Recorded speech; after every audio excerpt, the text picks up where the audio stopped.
दोस्तों, नितिन गडकरी का एक बयान इस वक्त सोशल मीडिया पर बहुत तेजी के साथ वायरल हो रहा है। स्पेशली मुसलमानों को लेकर जो बयान उन्होंने दिया है, मुसलमानों को लेकर जो उन्होंने शिक्षा पर सवाल उठाए हैं, तो भाई साहब वायरल तो बनता है। हाँ, वो तगड़ा बयान वायरल हो रहा है। उनका स्पीच जो आया था, जो बयान आया था, वो सोशल मीडिया पर काफी तेजी के साथ वायरल हो रहा है। हाँ, मुसलमानों से क्या कुछ कहा है। मुसलमानों से सीधा कहा है कि पढ़े लिखे कम होते हो तुम, पढ़ने की जरूरत है तुम्हें, शिक्षा की जरूरत है तुम्हें। नितिन गडकरी का यह दावा है, उन्होंने ये साफ ऐलान किया है, अगर हमारे समाज में पढ़ाई की जरूरत है, अगर हमारे समाज में शिक्षा की जरूरत है, तो मुस्लिम समाज को सबसे ज्यादा शिक्षा की जरूरत है। ये नितिन गडकरी का एज ए शिक्षा मंत्री उनका बयान आया है। शिक्षा मंत्री है, उनका यह बयान इस वक्त तीर की तरह मुसलमानों को चुभता हुआ दिखाई दे रहा है। पहले आप स्क्रीन पर देखिए, यह नितिन गडकरी हैं जिन्होंने यह बयान दिया है, हमारे समाज में शिक्षा की सबसे ज्यादा आवश्यकता है, आवश्यकता कहीं है तो मुस्लिम समाज में है।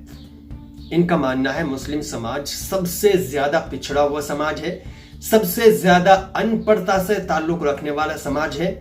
और इन्होंने यह भी बताया मुस्लिम समाज किन चीजों में उलझा हुआ है।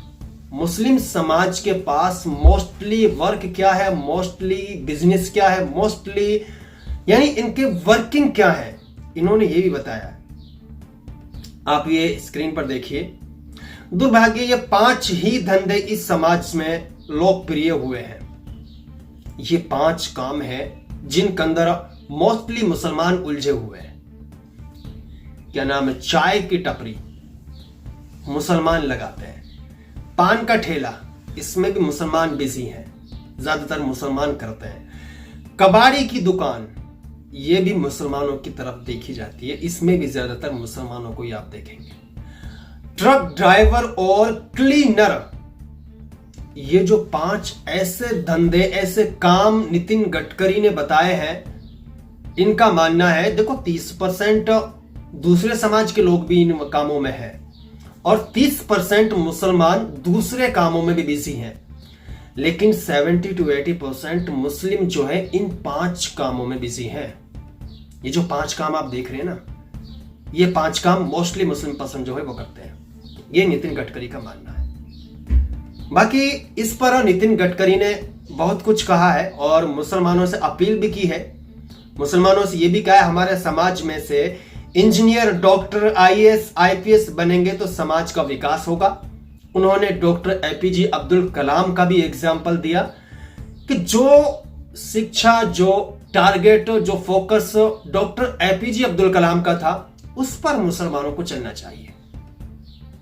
और उन्होंने यह भी कहा था, आप 100 बार नमाज पढ़ें, उसके बाद आगे का फोकस टारगेट आपका कुछ ना हो तो क्या फायदा। यानी सीधा सा इनका कहना है कि नमाज भी पढ़िए, मदरसे में भी रहिए, मस्जिद में भी जाइए, उसके साथ साथ देश के लिए भी कुछ करिए। आईएएस, आईपीएस, पुलिस, प्रशासन, इसके अलावा तरह तरह की जो कैटेगरी है उनमें आप हिस्सेदारी लीजिए, उनमें पहल करने की कोशिश कीजिए। बाकी इस पर अब आप लोगों का क्या कहना है, आप लोग इस पर क्या कहना चाहते हैं, अपनी राय कमेंट बॉक्स में जरूर शेयर करें। क्या रियलिटी में मुस्लिम समाज इस बीमारी से पीड़ित है? क्या रियलिटी में मुस्लिम समाज के अंदर ये एक मेन रीजन है कि वो पढ़ाई और शिक्षा पर ध्यान कम देते हैं? और ये जो काम धंधे उन्होंने बताए हैं, क्या इनमें सच में 70 to 80% मुस्लिम समाज के लोग हैं? आपको क्या लगता है? कमेंट बॉक्स में अपनी राय जरूर शेयर करें। वीडियो अच्छा लगे तो लाइक करें।